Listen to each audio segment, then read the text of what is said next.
Okay guys, तो आज हमारे पास है Realme P3 Ultra और इस फोन को लगभग 50 दिन से ज्यादा मैं यूज कर चुका हूँ। इतना अंडररेटेड फोन मैंने नहीं देखा। मतलब इस फोन में पॉसिबिलिटीज काफी ज्यादा है। अगर आप एक फोन देख रहे हो जहां पर कैमरा आपको डिसेंट सा मिल जाए और जहां पर आपको परफॉर्मेंस काफी नेक्स्ट लेवल मिल जाए, वो भी काफी कम प्राइस के अंदर। एंड यस, यहाँ पर जो डिजाइन है या फिर बिल्ड है, इन हैंड फील है, वो काफी अमेजिंग है। आज इसकी बात करने वाला हूँ वैसे मैं।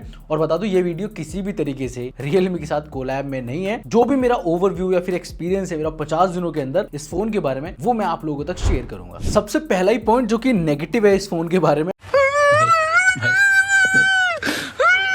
और वो है इसकी नोटिफिकेशंस। जब आप इस फोन को सेट कर रहे होगे ना, जब नया नया फोन लेते हो, तो भाई वहां पर अगर आपने नोटिफिकेशन वगैरह बंद नहीं करी तो ये फोन बहुत सारी नोटिफिकेशन देता है। इवन अगर मैं अभी भी बात करूंगा ना, तो यहाँ पर अभी भी इतनी सारी नोटिफिकेशन आई हुई है। यहाँ पर देखो कितनी सारी नोटिफिकेशन है इस फोन के ऊपर, मैं यहाँ पर दिखाता हूँ। तो ये चीज बहुत ही अनोइंग है। और ये मतलब आप सो रहे हो, जाग रहे हो, भाई नोटिफिकेशन बहुत ज्यादा आती है। आपको या तो सेटअप करने के बाद सबको बंद करना पड़ेगा या फिर भाई कुछ और जुगाड़ करना पड़ेगा। एंड सेम चीज ना यहाँ पर ब्लोटवेयर के अंदर भी है। ब्लोटवेयर बहुत सारा दे रखा है। मतलब 2 फोल्डर तो इन्होंने भर भर के दे रखे हैं, जिसमें हॉट गेम्स हैं और पता नहीं कितनी तरह की गेम्स हैं। और इवन वहां पर भी आपको नोटिफिकेशन आती है। साथ में वहां पर आपको मतलब 3-3 पेज दे रखे हैं भाई गेम्स वगैरह के। तो 1 2 3 पेज दे रखे हैं। ऐप मार्केट दे रखी है, जो कि मुझे लगता है कि यार इतना नहीं देना चाहिए लेकिन इतनी सारी नहीं। लेकिन अगर मैं बात करूं भाई एक्सपीरियंस की, यूजिंग की, तो भाई फोन बहुत ज्यादा स्मूथ है। मतलब वैसे यहाँ पर जो चिपसेट वगैरह आता है या फिर जो यूआई आता है, वो बहुत ज्यादा स्मूथ कर देता है फोन को।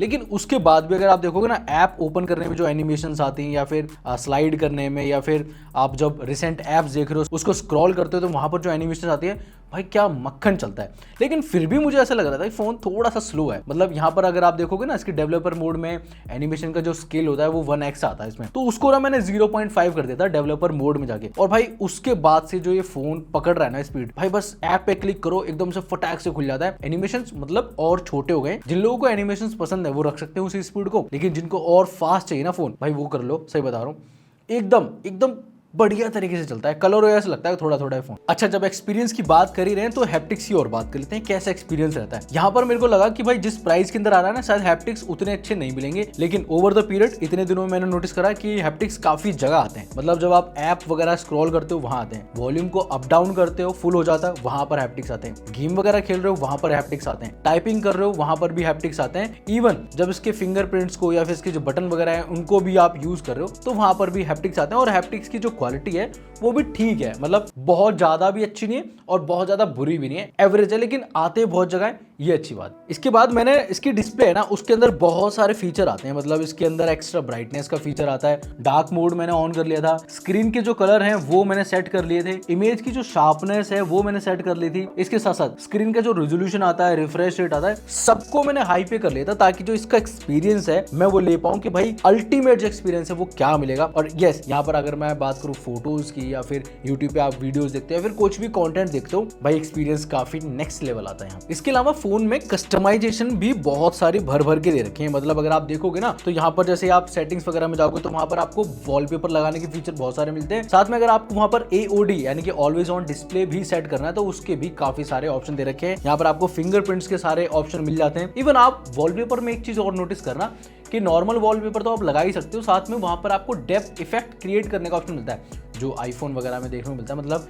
जो टेक्स्ट है वो आपके पीछे चला जाएगा और अगर आपको आगे रखना है तो वो भी कर सकते हो। तो यस, यहाँ पर जो कस्टमाइजेशन है वो बहुत सारी आपको मिल जाती है इसके यूआई के अंदर। पर इन सब के बाद अगर बिल्ड, डिजाइन और लुक्स की बात करी जाए ना, तो वो टोटली डिफरेंट है अगर आप किसी और फोन से कंपेयर करते हो। देखो यहाँ पर ना आप सबसे पहले एक चीज नोटिस करना कि बैक में ना ग्लास मिलता है और उसके ऊपर ना एक पैटर्न मिलता है मून जैसा, जो कि अंधेरे में मतलब वो चार्ज हो जाता है और ग्लो करता है, जो कि Realme ना अभी तक करते आए 1-2 फोन के अंदर। इनकी 14 Pro Plus के अंदर भी वो चीज देखने को मिली थी, जहां पर वो आइस लगाने से फोन का कलर चेंज हो रहा था। और वो चीज यहाँ पर भी हम देखने को मिलती है। छोटे छोटे टचेस हैं, जैसे कि ये जो ऑन ऑफ का जो बटन है, यहाँ पर आप देखोगे तो ऑरेंजेस या फिर जो कॉपर शेड होती है वो देखने को मिलती है। कैमरा का जो मॉड्यूल है वहां पर भी ये चीज आपको देखने को मिलती है।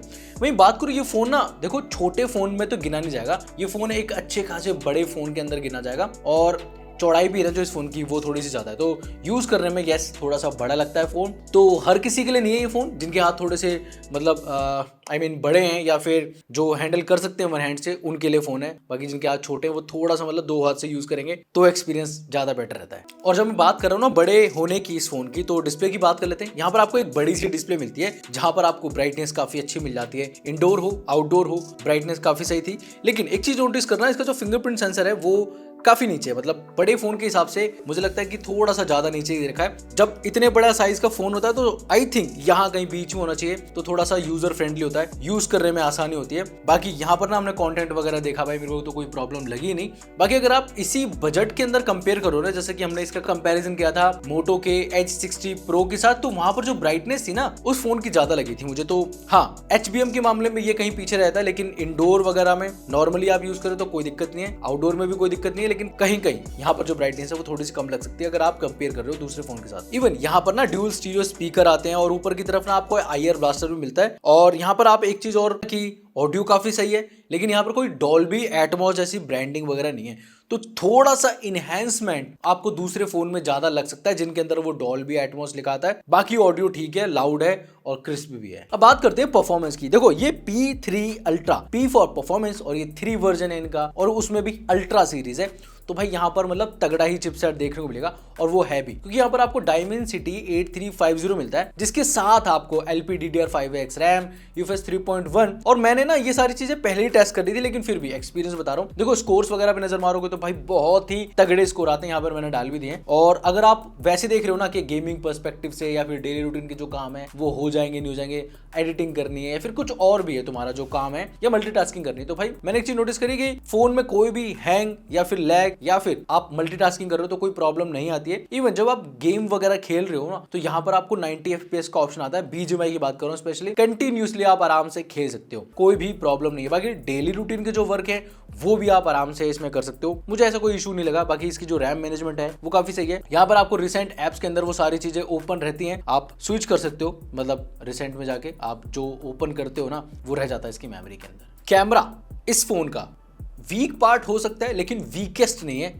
ये दोनों बातों में डिफरेंस है। और अगर मैं बात करूं, देखो 2 कैमरा सेटअप यहाँ पर मिलता है और एक सेल्फी कैमरा यहाँ पर आपको मिलता है 50+ में 8 मेगापिक्सल, और सेल्फी शूटर मिलता है 16 मेगापिक्सल का। हमने बहुत सारी फोटोज अभी तक इस पर क्लिक कर रखी है, बहुत दिन से मैं इसको यूज भी कर रहा हूँ। अब ये डेली ड्राइवर नहीं है, लेकिन फिर भी बता रहा हूँ, यहाँ पर हमने बहुत सारी फोटोज क्लिक करके देखी है। तो यहाँ पर एक चीज नोटिस आपको भी होगी कि डिटेलिंग के लिए नहीं है फोन ये। अगर आप बहुत सारी डिटेल्स आते हो बैकग्राउंड में, या फिर अगर आप सेल्फी क्लिक करते हो तो वहां पर आपको वाइडर पर्सपेक्टिव चाहिए हो, उस चीज के लिए नहीं है। अगर आपने फोटोज क्लिक करी और सोशल मीडिया पे डालनी है तो हाँ, वो फोटोज आपके लिए हो सकती है, क्योंकि यहाँ पर जो शार्पनेस वगैरह है वो काफी सही मिल जाती है। लेकिन जब आप जूम करोगे तो डिटेल्स थोड़ी सी मिस होती हैं। बाकी यस, अल्ट्रा वाइड 8 मेगापिक्सल का दे तो रखा है, लेकिन उतना अच्छा काम नहीं करता। ठीक है, यहाँ पर ये परफॉर्मेंस ओरिएंटेड फोन है, गेमिंग वगैरह कर सकते हो, लेकिन फोटोज के हिसाब से उतना अच्छा नहीं है। पर जैसे मैं बोल रहा था, वीक पॉइंट है, वीकेस्ट नहीं है, क्योंकि वीकेस्ट तब होता है जब इसकी वीडियो क्वालिटी भी ऐसी डल होती, क्योंकि वीडियो क्वालिटी के अंदर भाई 1080p 60 FPS का ऑप्शन आपको फ्रंट कैमरा से मिल जाता है, जबकि रियर कैमरा से आप 4K 60 FPS पे रिकॉर्ड करते हो। इससे महंगे फोन, इससे ऊपर आने वाले फोन, इस सेम प्रोसेसर के साथ आने वाले फोन भी कभी कभी 4K 30 FPS ही दे पाते हैं। और मुझे पता है कि तुमने समझ लिया होगा मैं किस फोन की बात कर रहा हूँ। अच्छा, फोन में ना कुछ ऐसे फीचर भी दिए हुए हैं जो ना एकदम डिफरेंट से हैं, जैसे कि एयर स्क्रॉल आता है, मतलब आप इशारों से फोन को चला सकते हो, ये फीचर मुझे अच्छा लगा। दूसरा फीचर है स्क्रीन अटेंशन का, मतलब आपने ना कई बार अपने डिस्प्ले की जो टाइमिंग है वो 10 सेकंड 20 सेकंड 30 सेकंड देखी होगी, आप उसे 1 मिनट कर देते हो, 2 मिनट कर देते हो, लेकिन शायद आपको ना करना पड़े इस फोन के अंदर, क्योंकि जब तक आप फोन की स्क्रीन को देख रहे हो ये ऑन रहेगी, मतलब ऑफ होने ही वाली होगी लेकिन ऑन हो जाएगी। तो आप 30 सेकंड पे भी लगा सकते हो, 15 सेकंड पे भी लगा सकते हो, उससे आपकी बैटरी बचती है। वो फीचर काफी सही लगा मुझे इस फोन के अंदर। और इसके साथ साथ AI के तो भाई तुम्हें पता ही है, बहुत सारे फीचर देखने को मिलते हैं जो कि मैंने स्क्रीन के ऊपर डाल दिए, और आजकल ना सभी को पता है कि कौन कौन से फीचर है, तो मैं उनके बारे में ज्यादा डिटेल से बात नहीं करूंगा। बाकी phone IP68 IP69 water rating के साथ भी आता है, और ये अच्छी बात है कि भाई आप ये सारी चीजें इस तरह के बजट फोन में भी कर सकते हो। लेकिन और एक अच्छी बात मैंने देखी, मैं भी कैमरा की बात कर रहा था, तो एक ना कैमरा के अंदर अलग से मोड दे रखा है अंडर वाटर फोटोग्राफी का। अब वहां पर ना ये चीजें यूज होंगी IP68 और IP69, मतलब कि वहां पर ना स्क्रीन के ऊपर आप टैप नहीं कर सकते, बटन से ही सब कुछ काम होगा। तो आप अगर रिकॉर्ड करना चाहते हो तो यहीं से हो जाएगा, बंद करना चाहते हो वो भी यहीं से हो जाएगा, फोटो क्लिक करना चाहते हो वो भी कर सकते हो, इवन एग्जिट करना है तो वो भी आप बटन से करोगे। और ये खास बात है कि आप स्क्रीन के ऊपर प्रेशर नहीं डालोगे, क्योंकि स्क्रीन के ऊपर तो वाटर अलग से प्रेशर डाल रहा है, तो यस वो चीज वहां काम भी करती है। ये फोन का साइज शायद आपने पहले देखा हो, लेकिन फिर भी बता रहा हूँ, ये फोन काफी पतला है और 6000 mAh की बैटरी आती है। लेकिन गेस करना मुश्किल है कि भाई इतने से पतले फ्रेम के अंदर 6000 mAh कैसे इन्होंने डाल दिया। तो बैटरी की बात करते हैं। देखो, अगर आप बहुत ज्यादा फोन चलाते हो, यानी कि हमारे सब्सक्राइबर हो, टेकी हो, तो भाई ये फोन लगभग 1 से 1.5 दिन के आसपास आपका टाइम निकाल देगा। और उसके बाद अगर आप बहुत ज्यादा हैवी ड्राइवर, बहुत ही ज्यादा मतलब पूरा दिन ही लगे रहते हो, तो शायद 1 दिन। लेकिन अगर आप नॉर्मल यूजर के पर्सपेक्टिव से देखोगे तो 2 दिन के आसपास की बैटरी चल जाएगी। साथ में 80 वॉट का फास्ट चार्जर आता है। स्क्रीन ऑन टाइम हमने देखा था भाई 9.5-10 घंटे के आसपास स्क्रीन ऑन टाइम। आप कस्टमाइज जब भी यूज करोगे तो हाँ, इतना आप ले सकते हो। पर 2 चीजें खास है इसके अंदर। 5 वोल्ट की रिवर्स चार्जिंग इस फोन के अंदर आती है, और सबसे अच्छी बात, क्योंकि ये गेमिंग फोन है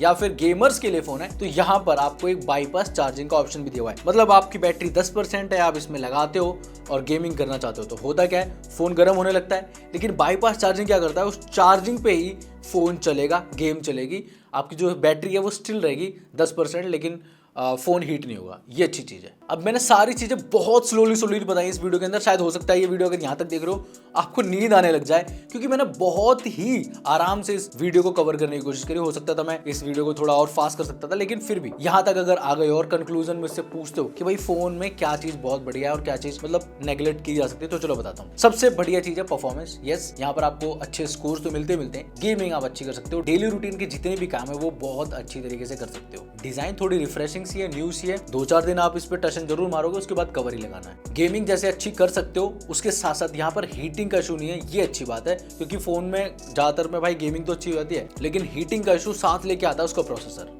बैटरी का साइज बड़ा है और दिन तक चल सकती है, लेकिन उसी के हिसाब से फोन का साइज भी बड़ा है, तो जिनके छोटे आते हैं वो इग्नोर कर सकते हैं, एक छोटे फोन की तलाश में जा सकते हैं। जो सबसे बड़ी कमी लगी वो सबसे पहला पॉइंट था, यानी कि ब्लोटवेयर। यहाँ पर नोटिफिकेशन और ब्लोटवेयर थोड़ा सा ध्यान देने की जरूर है। आपको या तो अनइंस्टॉल करना पड़ेगा सब कुछ, या फिर शुरुआत में जब सेटअप कर रहे हो तब सब कुछ ऑफ करना पड़ेगा, या फिर उसके बाद भी कर सकते हो, ऐसे कोई प्रॉब्लम नहीं है। लेकिन हाँ, ये थोड़ी सी प्रॉब्लम है मुझे। इवन अगर आप मल्टीमीडिया के पर्सपेक्टिव से भी देख रहे हो तो फोन अच्छा है। हालांकि कंपेयर करोगे दूसरे फोन से तो ब्राइटनेस कम लग सकती है, लेकिन जब आप नॉर्मली यूज कर रहे हो तो कोई भी प्रॉब्लम नहीं है। इवन स्पीकर की जो क्वालिटी है वो भी अच्छी है। तो 25,000 रुपए के अंदर अगर देखा जाए तो फोन काफी सही है, परफॉर्मेंस ओरिएंटेड है। और हाँ, यहाँ पर वेरिएंट अलग अलग आते हैं। किसी को ये ग्लास लेना तो ग्लास की तरफ जा सकते हो, वीगन लेदर का ऑप्शन भी दे रखा है, और तुम्हारा अगर मन है तो भाई दूसरे वेरिएंट में भी जा सकते हो। एंड अगर प्राइसिंग की बात करी जाए तो भाई ये सिर्फ 25,000 रुपए के अंदर अभी अवेलेबल है फ्लिपकार्ट के ऊपर। बाकी ऑफर वगैरह लगाओगे तो 24,000 रुपए के अंदर आपको देखने को मिलेगा।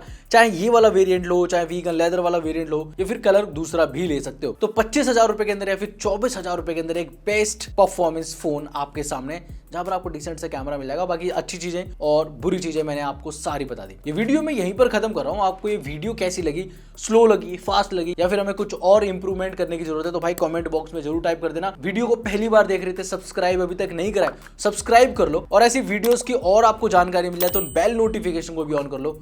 मैं मिलता हूं आपसे नेक्स्ट वीडियो के अंदर।